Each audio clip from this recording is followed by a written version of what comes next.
Hello, welcome to the Colors for Craft podcast, the podcast that aims to educate, inform, and engage our audiences about the meanings of color, textile, and craft coloration practices, and the future of color through research, education, and experiences, stemming from the Colors for Craft project based at the University of Helsinki. I am your host, Dr. Dustin Neighbors. In this episode, I am joined by Chris Carr to talk about the connection between textile chemistry and dyeing technology in relation to the Colors for Craft project. Join us as we discuss chemical analysis of historical dyed textiles, supercritical carbon dioxide dyeing, and modern dyeing technology. Please allow me to introduce our guest. Chris Carr is a professor of textile technology in the School of Design at the University of Leeds. His research has explored many topics, including biotechnological modification of textile, coloration, fiber degradation and protective mechanism, cultural heritage science, recycling and sustainability, and fashion technology, just to name a few. In 2008, he became a liveryman in the Dyers Company in London and was awarded the Weavers Company Silver Medal for outstanding contribution to textile education and research. In 2015, Chris was awarded the Society of Dyers and Colorists Gold Medal for outstanding contribution to textile and color education. He was also the president of the Society of Dyers and Colorists between 2023 and 2024. Chris, welcome. What is your background, your research background, and how did you come to work on textile chemistry, dyeing, and natural dyes? My background's in chemistry. I did my degree in chemistry at Cardiff University. I drifted into doing a PhD on the surface chemistry of wool because it sounded more interesting than all the others on offer. And I enjoyed it really tremendously. And halfway through my PhD, I went to see my prof. I said, Prof, I know you can help me get a job in the wool industry, but I want to see the world. I want to learn as much as I can about wool. And where's the best place to go and research and study? And he went to talk to John McPhee, who was head of the International Wool Secretariat. And he said, go to the Commonwealth Scientific Industrial Research Organisation, the Division of Protein Chemistry in Melbourne. And that is the best place in the world to do textile chemistry and coloration, specifically focused on wool. So I went there and it was transformative. I had 2 years there and I worked with all the greats in the 1950s, 60s, and from the 70s and into the 80s. And I learned an awful lot. I then went to the US Department of Agriculture, working on wool again, and then finally returned to the UK and worked at the Scottish College of Textiles on the, again, totally unrelated, but when you've got to earn your salary, I worked on the noisiness of military uniforms for the Ministry of Defence. But in becoming a lecturer in textile technology and chemistry, it allowed me to continue my research into textiles and coloration and just general research and learning all the time about wool, cotton, polyester, nylon. It was a continuing education. I then moved to the Department of Textile Technology at UMIST in Manchester, which subsequently became going to the School of Materials at the University of Manchester. And during that time, I started working with Hampton Court Palace and subsequently on an EU Horizon funded project looking at historic tapestries. Now, historic tapestries, we're talking from medieval times, and in that period, they were far more expensive than paintings. They were a statement of power. They were a statement of culture. And to give an example, the cost of manufacturing a set of tapestries was the equivalent to building a battleship and fully equipping it. It was that powerful. The materials they used in the tapestry were made out of wool, silk, metal threads made out of silver and gold. But the dyes they used were natural dyes. They weren't man-made. They were extracted from plants, from insects, and the skill in producing the dyed yarns prior to them being woven into the tapestry was huge. And it was a craft. It was a knowledge that was passed from father to son through the generations.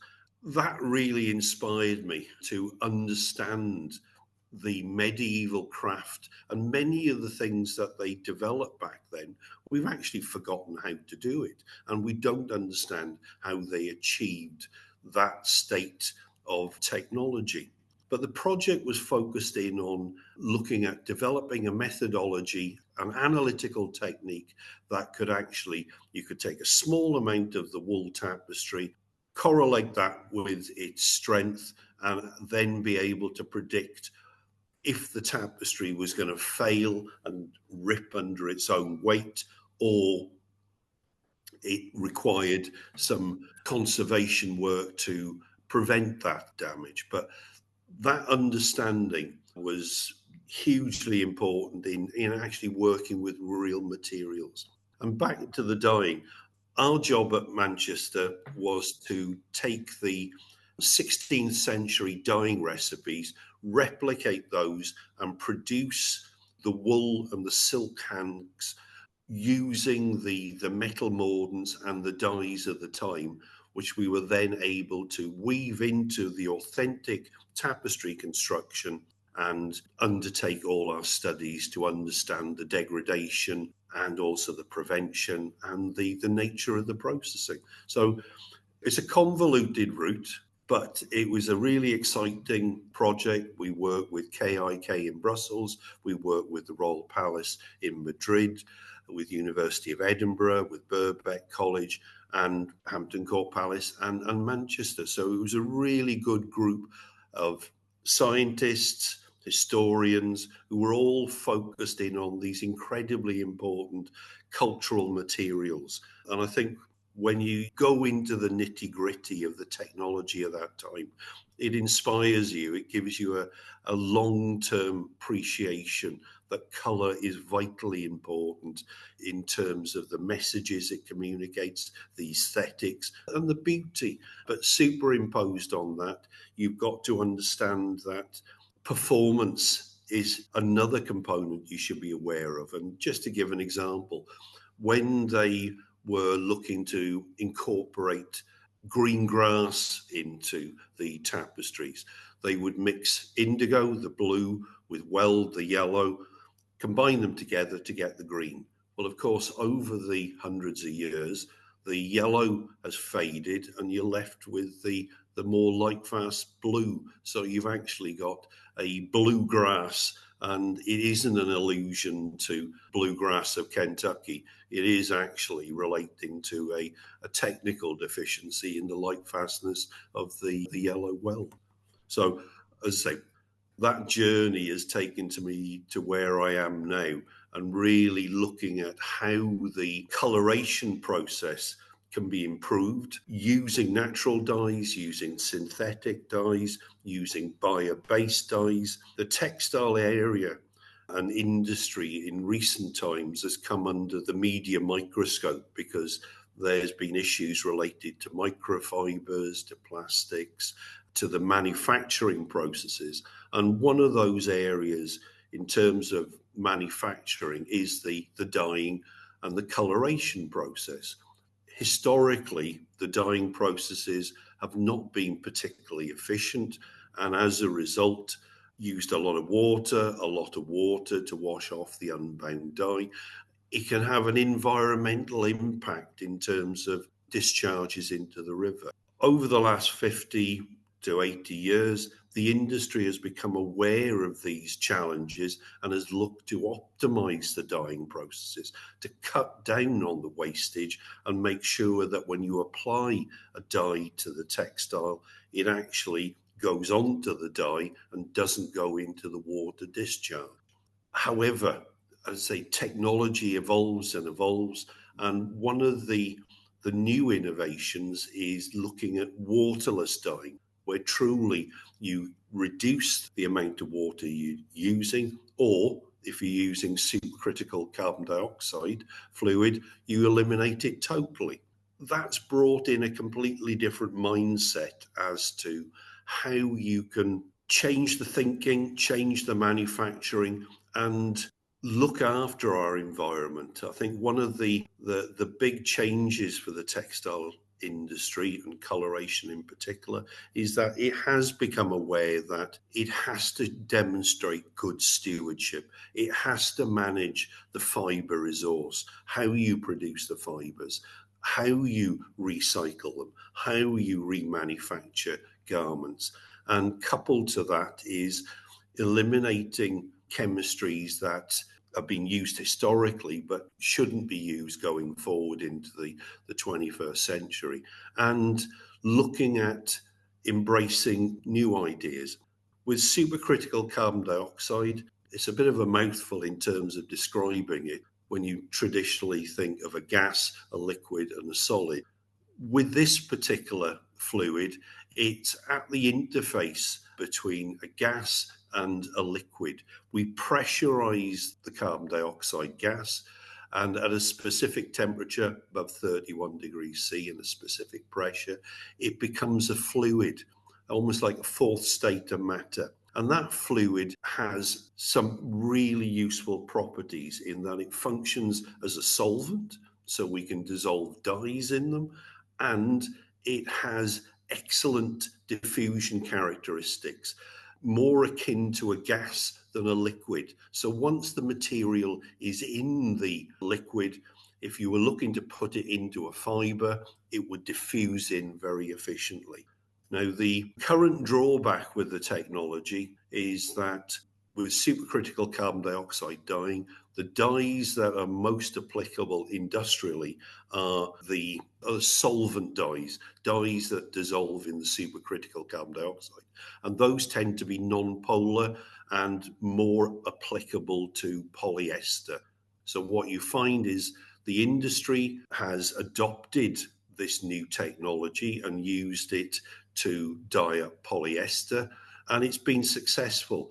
But the real challenge is to be able to dye cotton, and at the moment, that's not been possible. And one of the things that we've been doing on the Colour for Crafts project is trying to develop that knowledge platform where we either look to modify the fibre to make it more attractive to these non-polar dyes, or look at identifying and extracting natural dyes that have solubility in the supercritical carbon dioxide, and we can apply those in a waterless system. We've had some success. We've been able to look at curcumin, which is found in turmeric. We've looked at alizarin, which is in madder. We've looked at fungal colorants in modin from mushrooms, and they work. But in terms of a commercial technology, you need a range of dyes. You need a blue, you need a red. You need to be able to mix them together. And that's where we're at the moment, is looking at how we can design and utilize these new natural dyes that are soluble in supercritical carbon dioxide and apply them in a modern way and in an environmental and sustainable way that will transform the dyeing sector globally. And you probably answered 5 of the questions in just that statement alone, which is great. I want to go back and highlight a couple of points, because this is a fantastic trajectory of where you started, of where you can. I can kind of envision this 1950s, 60s Chris Carr gallivanting across Europe, across the world, going to Melbourne and coming back and doing all of these things. If you think about that time period, interdisciplinarity was not a thing. And it's interesting to see that early on, there's this attempt to connect different fields and learn from different fields, which is now commonplace today. I was really interested as a historian to hear you talk about coloration. The process of dyeing historically is a performance. And I very much agree with that, because of what I've looked at when we think about people who have such a passion. It was an industry in the 16th and 17th century. It was very much about performance. It was the performance of producing something that had greater benefit to society or even the court, the royal court, which is what I study. So it's interesting to hear you talk about performativity in that way. One of the questions that I want to follow up with is why wool? Of all the textiles and fabric that you have in the world, why, when you first start out, was it wool? The textile industry is constantly innovating. Before I tackle the wool question, let's look at the history of dyeing. Up until Perkins' work in accidentally discovering morphine in the 19th century, it was all natural dyes. And that knowledge, how to dye the natural fibres that were around then, was commercially sensitive. So as a result, you had specialist dyers who had the knowledge, they weren't prepared to share it. Even back then, there were issues with the smells that the manufacturing industries actually produced. Queen Elizabeth I passed a law that the dye houses in London had to move out of the city because they were producing some rather unpleasant odours and it was making life unpleasant in the palaces. So the dye houses were moved out. But when Perkin discovered morphine and then other chemists discovered other synthetic man-made colorants, it was almost like the Wild West of chemistry, is that the consumer wanted these bright colors. They wanted vibrancy. They wanted new colors that could be produced by these synthetic dyes. Coupled with that, you had retail stores specifically selling ready-to-wear garments. You had fashion magazines coming into existence where people were able to see what the latest trends were. And Paris, in London, in New York, and all of a sudden a new world opened up. And right at the center of that was the drive to produce new synthetic man-made dyes. And that drive, to some extent, pushed the natural dyes to the periphery. And rather than it then being the central industry, it became almost a peripheral craft. The only major survivor of the natural dyes is indigo. But one of the big synthetic chemistry successes for the dye stuff industry was to be able to produce synthetic indigo. And what that did was to reduce the cost. It evened out the quality. The supply chain was in place. No problems getting hold of the indigo. There was the surrounding better understanding of what the chemicals actually were, how you could process them better, and the dyeing industry just exploded into a new era, and it became the era of synthetic man-made colorants. But that change was over a very, very short time. I'm an IWS wool student, did my PhD sponsored by them. And first international wool conference was in Melbourne in 1955. And at that conference, they had the giants of the industry in research. There were 4 Nobel Prize winners, and 2 of them were double Nobel Prize winners. So that shows the importance of wool at that time. In terms of the economics of the textiles, cotton was king and wool was not far behind in being the second most important fibre on the market. Synthetic fibres like polyester and nylon, yes, they were around, but they were not big players at that stage. But over the next 20 years, what happened was the synthetic fibre manufacturers really pushed and developed the technology, the performance of the fibres, and polyester in particular revolutionized the textile industry because it didn't shrink. It had good durability. When the dyes went in, they stayed in there. The appearance of the garments was excellent. So you've got two really important blends. You've got polyester cotton, you've got polyester wool. Why they're so important is that they take the best properties of the natural dyes and the best properties of the synthetic, bring them together, and you've got a fantastic apparel product. But the collateral damage in that is wool went from about 40% of the global apparel market down to where it is now, which is just under 1% of the total apparel market. And it's that seismic shift in the industry and the consumer usage that really then, to some extent, demonstrates how quickly things can change.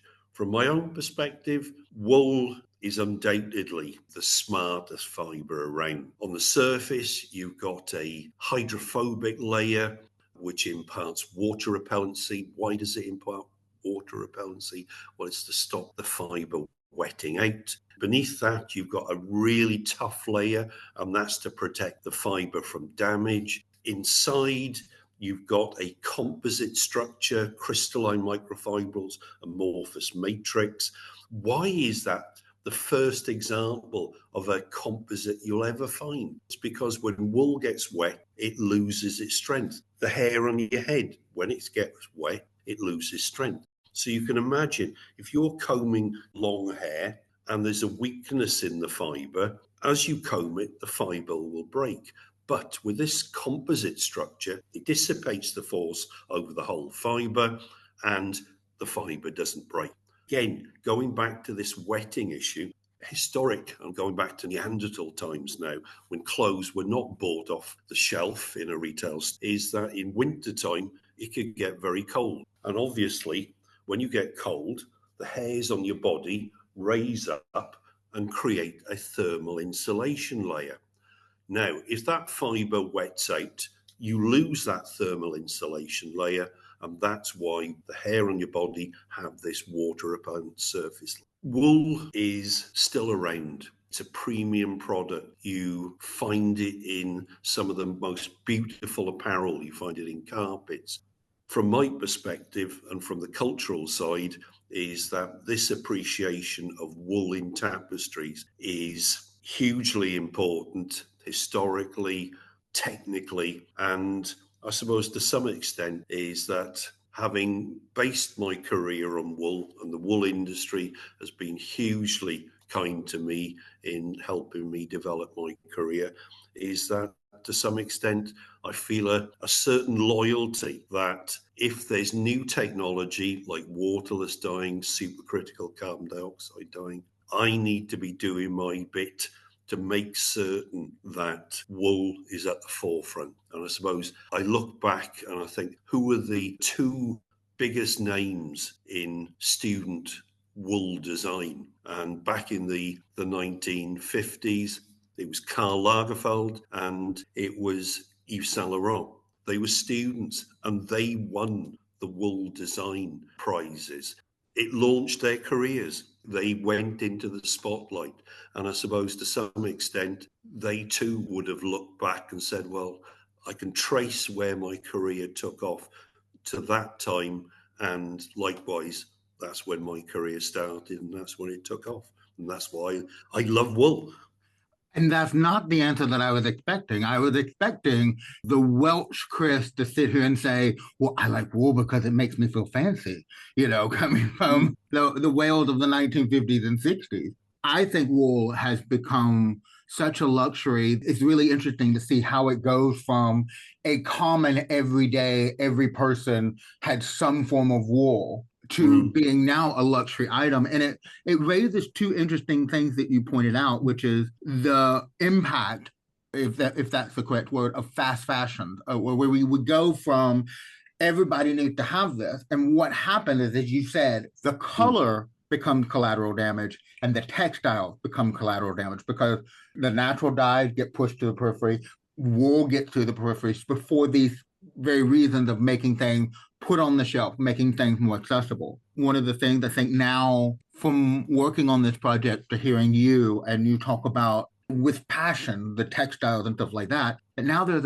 a desire to go back to natural dyes, to go to natural fabric and the textiles, things that are now luxury, which I think is also very difficult because now they're luxury, they're so expensive. Not many people can have them.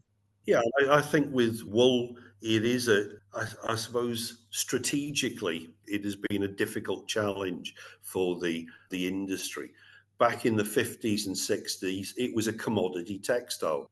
As it was squeezed by the synthetic fibers, there was how do we compete? How do we exploit the really good performance qualities of the fiber? And if that isn't sufficiently attractive to the masses, how do we produce premium materials, whether it's something like sports wool? How do we produce luxury suits that have the aesthetics, but also have the comfort and the benefits? Because wool is the best moisture management fiber on the market.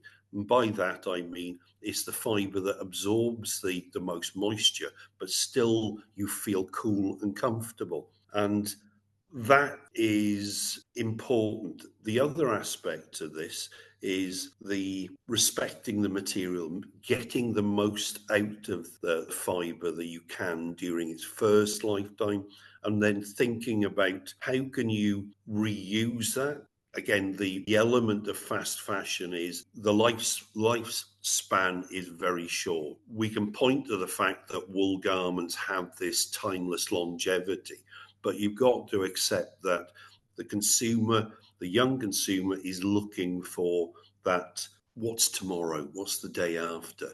Well, if that's the case, looking at how you can take dyed wool using natural dyes, and can you change the color, take out the first life color easily, and then replace it with another color? Can you print on the decolorized fabric? It opens up a completely new ball game in terms of you're designing for second, third, and fourth life. You're engineering, and again, I'm using a technical language here rather than a design or garment. You're engineering almost a performance that you can apply it, you've got durability, you can then flick a switch and take out that dye stuff and go back to the white fiber and then re-dye again or reprint again. And for the textile chemist, textile dyer, that's really exciting because coupled to that, the chemistries that are available are progressively becoming smaller because people are becoming aware of the environmental impact and the health and safety. So you really have to be innovative in thinking, okay, if the garment lifetime is going to be 3 to 4 months and not going to be 3 to 4 years, how do we engineer that? Within that process, natural dyes will certainly have a role to play because traditionally people have said the wash fastness, the rub fastness, the light fastness of natural dyes are not as good as synthetics. Well, let's take that technical relative deficiency and exploit it in terms of, okay, we know that there are weaknesses there. Can we take that and actually exploit it and then allow us to reuse the wool fibers, the cotton fibers, and respect those natural products? The theme that seems to be coming from what you were just talking about is this move back towards the past, because now people want to go back to the re-dyeing that happened in the 16th and 17th century. I was working at Aalto University with the Fashion History Lab, and one of the things that I was coming across was, particularly in Scandinavia and Sweden, at the Swedish court, is oftentimes they would wear one specific dress and they would take pieces apart, re-dye it to give it a different look to make a new dress, but they would keep the same exact textile. They would just re-dye it in a different way or put it on a different configuration of a dress. And I think it's the same with colors. Like you said, indigo was one of the most prominent, vibrant colors that I think has longevity, but there was also a push. I think the 4 key colors in my opinion, from based on the research, is red. Red was hugely vibrant in particularly at the Royal Court. You also have imperial purple. That's one of the Yeah. things we did at Aalto University with imperial purple from the shell. How do we get that color as vibrant as it was in the 16th and 17th century? And also black. Black was huge across Mm. Europe. The diplomats were wearing black, and it had to be this very strong, dark black color. It goes to what you're saying as the traditional methods of when we dye, they weren't subjected to the washings that we have today. It was very easy to wash those things and the colors still stay intact for years. Now we have machines, we have laundry detergents that have chemicals in it that affect the fastness. And it's interesting to see that perhaps moving back to the past is a way we can save a lot of this. And especially, I think there's a mentality of people wanting that natural dye. And I think this push towards creating that innovation is certainly a way to do that. I think you've hit the nail on the head in terms of we need to be aware of the wider world and what happens in one sector. Can it have a beneficial impact on another? If we look at domestic laundering of clothes, historically, washing at 60 degrees C. Now, it's gone down from 60 to 40 and it's down at 20 degrees C. The chemicals that went into those detergents, again, it used to be a real mix, a potpourri of all sorts of things. Now it's simplified down. The surfactants have become gentler. They have far less environmental impact. They're designed for biodegradation. We understand the impact of the acidity, alkalinity, and neutral washing, and how we can exploit the pH to cut down on the impact on the environment, but also take advantage of the biological enzymes in the detergent, and rather than using chemistry, using biochemistry to improve the laundering. But I think superimposed on that, the natural dyer can actually exploit what's going on in the domestic laundering and the industrial laundering sector, where there's been this big drive to lower environmental impact using gentler chemistry, and that will have the benefit of turning natural dyes, which can have issues with wash durability and changing color due to the pH of the solution, into being much more robust and durable. And all we've done is stand still, but taking advantage of what's happening around us and recognizing that, packaging it and marketing it as a technical advantage. Talking about this innovation, I want to go back to supercritical carbon dioxide dyeing. You gave a great kind of intro in the beginning, but I want to ask, how does supercritical carbon dioxide dyeing differ from modern dyeing practice today? What's the difference between the two? Is it water? Is it the use of water? The exhaust or the process of the wastewater coming off of it? How you reuse that? It literally is, when I use the term waterless.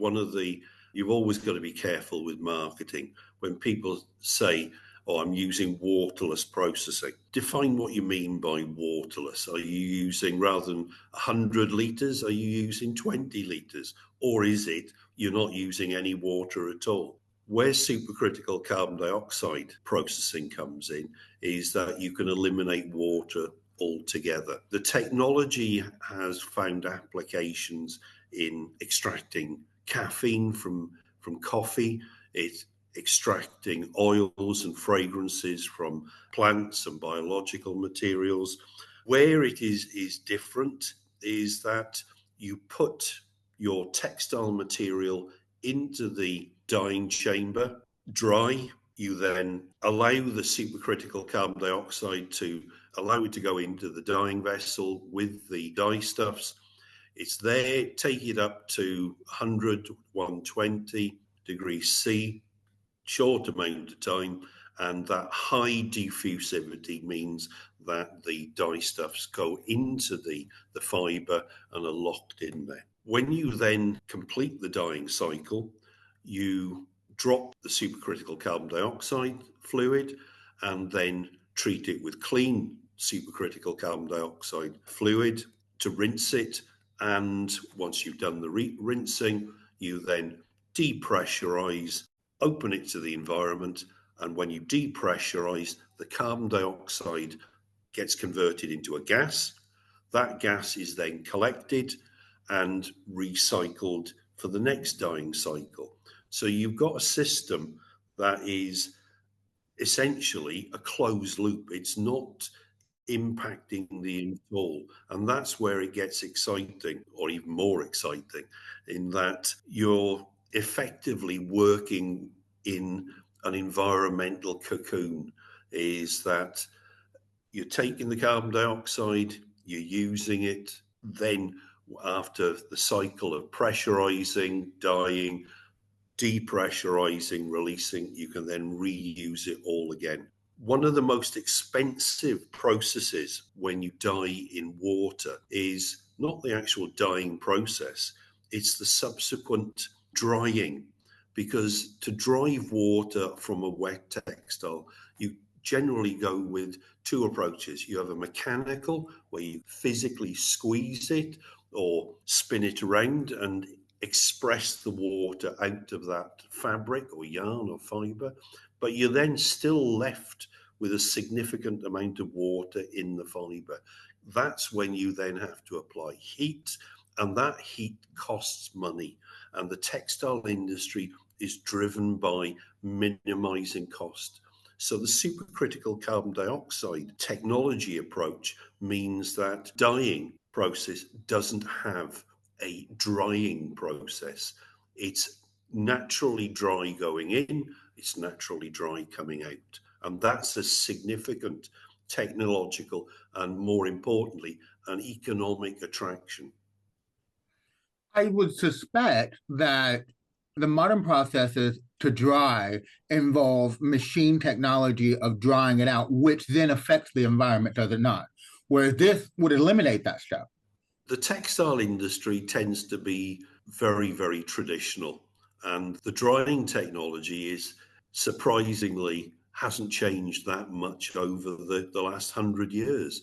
And the reason is they're simple. I'll say the mechanical ones, they're simple, they're relatively cheap, and get you to that point where you then do the thermal drying. The thermal drying can be done in a stenter, but that requires that you need heat, and that heat can be supplied through electricity, oil, and once you start talking about oil and electric and gas, you know what the energy challenges are, and that's where the supercritical carbon dioxide throws in this extra benefit. As I said, the textile industry tends to be very traditional. And in looking at the dyeing of polyester, now cotton and wool, you dye at 100 degrees C under atmospheric condition. They very quickly found out that when you dye polyester, the best conditions to do it, the machines need to be pressurized and at 120 degrees centigrade. How did they find that out? Well, somebody in the lab took a pressure cooker that you normally use for cooking your food. They put the dye in solution with the fabric, polyester fabric, heated it up under pressure conditions up to 120. It dyed very efficiently. At that time, all the dyeing machines were atmospheric, and that presented a challenge to the polyester dyers. And there was a time lag where they were using chemicals called carriers that lowered the glass transition temperature of the polyester, which effectively meant you could dye at atmospheric conditions. But the industry realized that new fiber, new era, new dyeing technology. And that's where they made the investment transition to pressurized dyeing vessels. And I suppose to some extent, what we're seeing with the supercritical carbon dioxide, and you've got machine manufacturers like Daiku, is that they have developed dyeing technology using these pressurized systems that when you look at it, it looks like a traditional beam dyeing machine, which you'd use with water, but rather than using water, they're using the carbon dioxide fluid. And an incremental step to some extent is that the basic design's the same, but the extra sophistication is moving from water to pressurized carbon dioxide. We need to make this more accessible to the industries and make sure that they're using that. One of the things that has come up in the research, how does digital printing with the dyes itself, how does that connect or relate to the supercritical carbon dioxide dyeing process? Unfortunately, the two tend to be not linked up. The digital printing is waterless because it uses very little water during the printing process. And if you're printing on polyester with sublimation printing, it is entirely waterless. However, the digital printers, the technology there, it's like computers. You have technical geeks in the digital printing industry that said, you can get this number of dots per inch, you can get this resolution, but the speeds are going up and they're faster and faster and faster. And when it started, it was perhaps 20 meters an hour. Now it can be up to 400 meters an hour. It's still not as fast as the traditional printing technology, but what it offers is ease of flexibility in terms of setting up, developing new designs, and doing shorter runs more efficiently. The process of digitally printing uses droplets, and those will contain either a solvent or water, but very small droplets applied to the surface and fixed in place. You're not using supercritical carbon dioxide to print onto the fabric. There was a process back in the 1980s called the Unicarb process, which is developed by Union Carbide. And it was for a surface application like printing, where they were applying moisturizers and softeners onto tissue paper. Now, if they'd applied it with water and sprayed it onto the tissue paper is relatively weak, it gets wet, it falls apart. By using supercritical carbon dioxide, it comes down, and as it's coming down, the moisturizer and solvent-soluble materials that will make the tissues feel nice and soft. Carbon dioxide is converting from a liquid to a gas, and as the moisturizer hits the tissue, it's dry. There's no strength loss. And it was beautiful. However, it was ahead of its time, and it never really developed forward from that. So at the moment, what we have is the dyeing process, supercritical carbon dioxide dyeing process, which is giving you this uniform, solid color over the whole fabric. And with digital printing, it embraces all that waterless technology provides, but that gives you spatial variation and gives you distinct print designs that at the moment you can't achieve with supercritical carbon dioxide dyeing. But they come, I suppose, to some extent, both under the waterless technology umbrella, and accordingly are very attractive. What would be nice, as with all things, is that with the digital printing, that you could apply the print very efficiently, get the aesthetics, get the consumer buying it, and at the end of that fast fashion period, be able to strip off the print and then reprint it again. And ideally, what you'd be looking to do is use natural dyes to provide that colour palette. And that's part of the Colour for Craft project, where we've been looking at natural dyes and seeing whether we can have those basic colours in a printing technology. So you've got red, blue, yellow, and black. And that will give us a printing palette, a colour palette that will tick the boxes for digital printing. It's still very much work in progress, but it's encouraging that we are able to produce designs using the natural dyes. But would you say it's as good as synthetic dyes? And I think where you then come up, you can't beat physics. It's as simple as that. With the synthetic dyes, They've been synthesized to have high color strength, tinctorial strength. You put a very small amount in, you get high color intensity.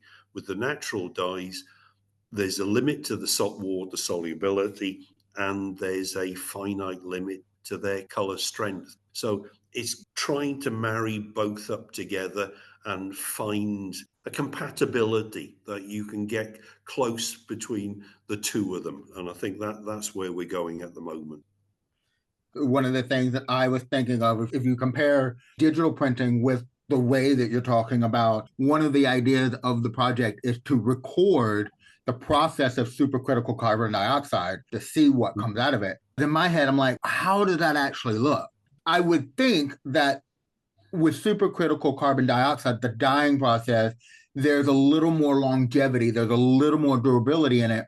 Whereas thinking about printing, it's quick, it's instant, it's a small amount of space that over time, the printing itself will dull just from wearing and just from the fact that its adhesion to the fabric is not maybe as strong as the supercritical carbon dioxide.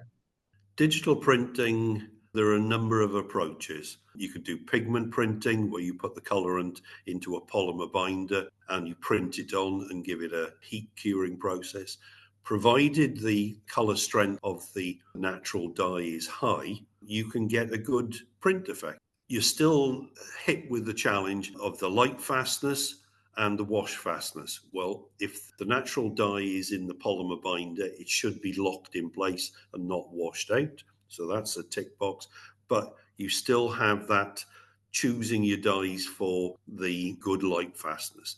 But you then marry that with, if this is a fast fashion garment, is the light fastness going to become a realistic question in terms of the use of the garment? The other aspect with the digital printing, if you use reactive dyes, then they will chemically bond to the cotton, they bond to the silk and the wool. That durability can be very high. In terms of that second life recycling, then that becomes a challenge in itself. With the digital printing, it's trying to find a vehicle for actually applying the dyes, locking them in place, but then having in mind how can you strip off those colours and enable the garment or the fabric to be reprinted again. And it's certainly something that we've been looking at, and that exploitation of the performance of the natural dyes. I think it may well be. I mean, one of the challenges for the printing with natural dyes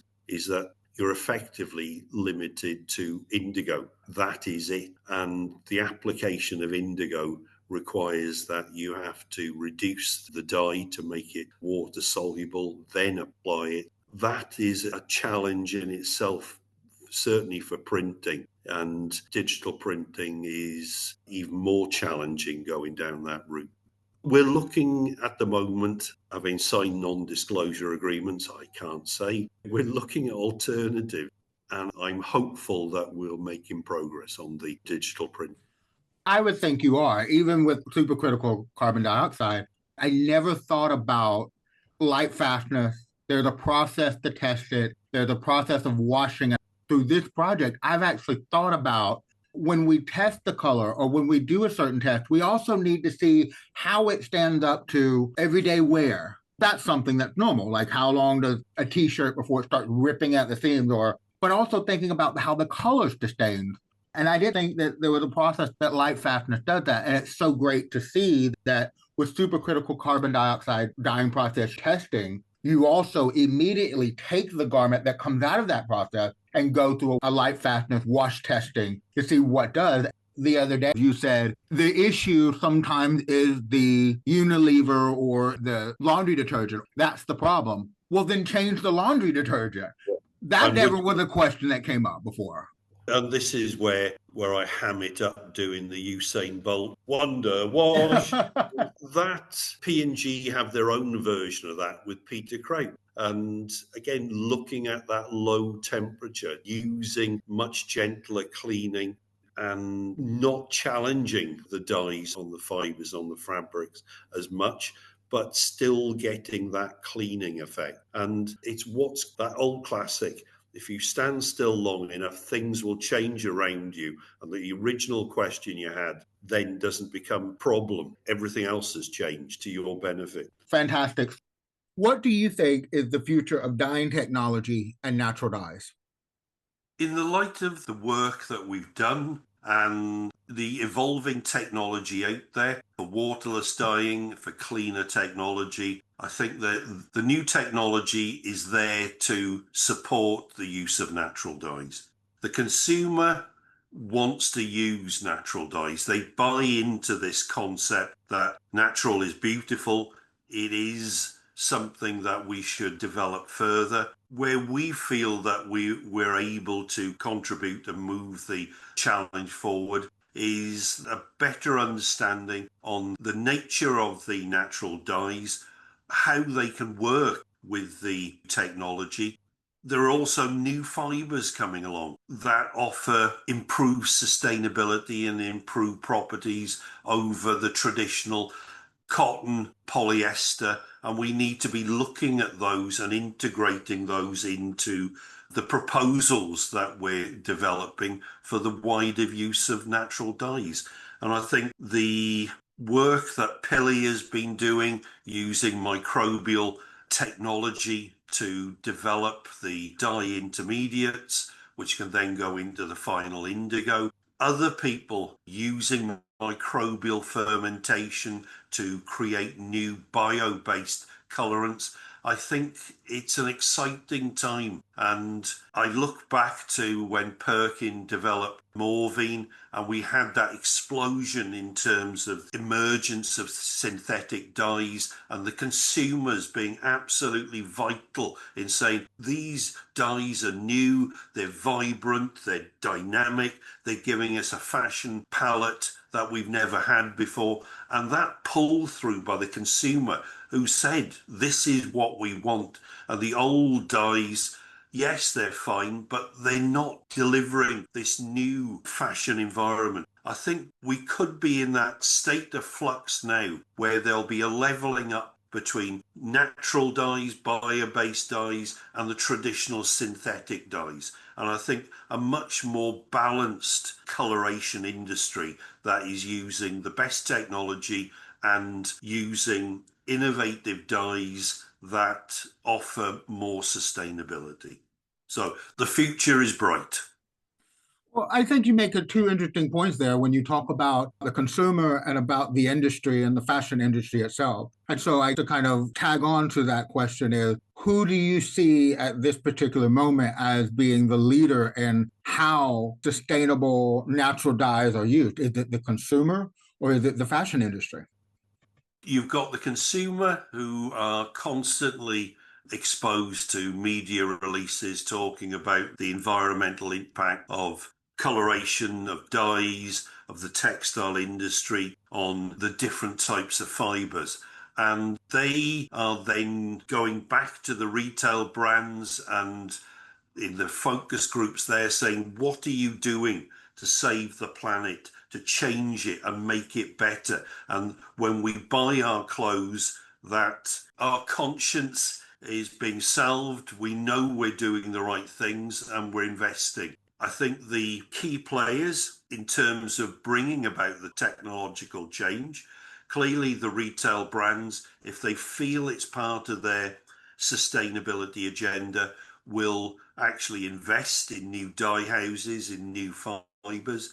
But what we've also got are the fiber manufacturers. They play a hugely important role in the types of fibers we use. And one of the probably best examples is that when you now go to buy polyester fabric, right up there in your face is that it's recycled polyester. That's how much the industry is transforming, is that it's designing circularity, and that feeds into then going back to the retail brands and going back to the consumers and saying, you said you wanted this, we've delivered, it's still work in progress. So for the textile chemist, the textile dyer, for the fashion designer, It's an evolving environment, and the palette of materials, dyes that are available are expanding. It's very much a case of making it easy, and money and cost are key factors in the evolution. If the product is too expensive, the consumer will not buy into it wholesale. There will be people who will have the money and say this is a lifestyle choice, we want to do the right thing, and they'll buy it. But there's a huge fast fashion industry out there, and that is based on cost. And what we need to do is redesign that fast fashion industry in terms of the consumer processing, the consumer expectation, and I'm sure that the retailers, the technology providers are listening, and it will happen. Sounds like there's huge potential. This has been a fantastic discussion with you, Chris. I want to conclude with one final question, which is what we end with of our podcast, and that what does color mean to you? Throughout my career, I've always tried to avoid that label of the grey man, bland, colourless, and just trotting out the corporate message and no passion. Colour is something that brings vitality, creativity, imagination. It can surprise you. And it's now being recognised. Its wider benefits in terms of health, in terms of environmental positivity. I think colour is, particularly in textiles, that fusion of design, technology, but ultimately what catches your eye first off, it's the colour. And that is the catalyst, that is the hook. And if you get your colours right, you integrate the colours positively and creatively, it changes the world. It's as simple as that. So it's life-changing in some ways. It is life-changing, and you look at the English language and you see how it has influenced the language, how you describe things, mood. It is ubiquitous, it's universal. And I think having that embedded in our lives, in our language, in our culture, in our thinking is absolutely vital. And yesterday, Valentino, the Italian designer, died, or it was announced he died. And what was the colour that was clearly associated with him? Red. And that was his badge of honour. That was his hook. And he took that colour and all the different shades and made it his moniker, his heart. And I think when people then get associated with just a colour, it demonstrates how important colour is in our lives. I think that's a great ending to this episode. Thank you so much, Chris.